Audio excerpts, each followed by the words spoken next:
Hey guys, welcome to the Trash Picture Show. This is going to be my review of the new Aliens Fireteam Elite video game from Cold Iron Studios. As an Alien fan, I had to pick this up, and it is out on multiple platforms. It is out on Xbox S, Xbox One, PS4, PS5 and PC. And I really enjoyed it. There are some issues, some big issues, but by and large I enjoyed the game.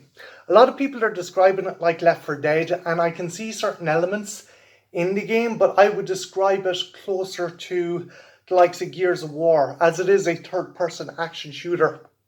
And there is a very Gears of War-esque cover system in the game. The story places you as a Marine, which you can fully customize, by the way, aboard the ship the Endeavour, and you are investigating a refinery known as Palace Station and the planet below. There you have to rescue a character by the name of Dr. Honecker, and as the story goes on you find out more of the nefarious plans and experiments done by Weyland-Yutani on the planet below. The story itself is rather thin, as it's tied into a number of other media including books and comics, and this can be slightly off-putting, but if you are a hardcore Alien fan, I think you will take the time to do your research, and there's enough in the game to kind of keep hardcore Alien fans like myself happy. There's definitely lots of nods. You have Worker Joes from Alien Isolation, you have the drinking birds on board parts of the station, you have different species of xenomorph and creatures, and you have other little nods, including the cargo shuttle from Alien Covenant, complete with Tennessee's hat. That's pretty cool. Hell, I don't even like Covenant, and that's actually a nice Easter egg.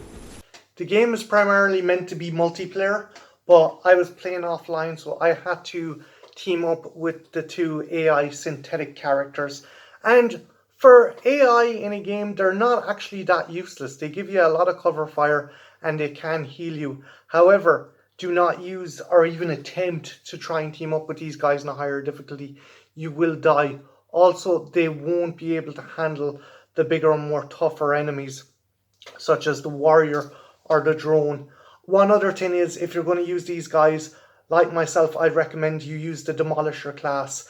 When playing this game, crowd control is a must, and the smart gun and the flamethrower are essential for this. And again, I would implore you to use the Demolisher class in this game.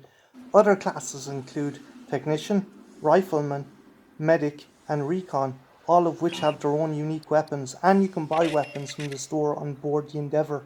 One of my favourites actually is a nice nod to the William Gibson script. It's the UPP, Union of Progressive Peoples Over and Under shotgun, which I think kicks ass. If you get a chance, pick this up, because while it has a very slow cyclic rate, it can knock a Xeno on its ass very easily. And again, it's a nice nod to the expanded universe. Again, most of these weapons actually come from comics and other novelizations, and is a treat for Alien fans. Being an Alien game, your primary foe is xenomorphs, and the story explains that Weyland-Yutani conducted experiments using native animals, so a lot of these creatures are runners and prowlers, the quadrupedal type of xeno we saw in Alien 3, but there are some harder kind of boss creatures that turn up, primarily drones and warriors. Although, something does annoy me about the drones and warriors. Here's me trying to take out a warrior with a smart gun. Even at close range, it does nothing. And here's what Fast Gaz's smart gun does. This is a minor niggle, although I do think they should have standardized maybe the warriors and drones as such. Although maybe that is a nod to Alien Isolation, that the drone is very, very hard to defeat. And later on we also encounter some other xenomorphs from other games, including the dreaded Colonial Marines title. Yes, your eyes do not deceive you, that is a Crusher, along with some other creatures from Aliens Colonial Marines, including the Spitter, and a newer version of the Boiler, which is called the Burster. Bar the xenomorphs, you also face other foes, some of which I'm not going to spoil, but others which you will need that cover mechanic, and yes, you will be fighting combat synthetics. As you can see, this is definitely where I get the Gears of War feel. The cover mechanic though is very smooth and easy to use, and really helps with the combat. Some people were worried fighting humanoid enemies would make this more like Colonial Marines, but I think the synthetics are brought in just about enough to not make the game feel repetitive. And as well as those classic alien foes, we also get some very familiar kind of locations from the Alien universe. From the classic used future claustrophobic ships and refineries of Alien Yutani, to the engineers' epic temples and ships, to massive alien environments filled with lost civilizations, this game is a treat for the eyes and encompasses the environments of the Alien series. Despite me loving the game, I do have two major issues. First off, it is still very glitchy and still very buggy. I do realise Cold Iron Studios is a small company and this is their first big title. However, I do think it could have done with 1 or 2 more months in development. I mean, a game shouldn't have bugs such as this. It appears if there's a lot of elements going on at the game once, it does seem to affect both the audio and the visuals negatively. Hopefully they patch this soon. The only other negative I've decided about the game is its longevity. There is 4 missions with 3 levels each. All of these maxed about 6, maybe 7 hours pushed at a stretch. This is primarily a game for online play, but if you're playing single player, there is some stuff to bring you back. Again, there's the customization of the character where you can unlock decals, weapons and new clothes.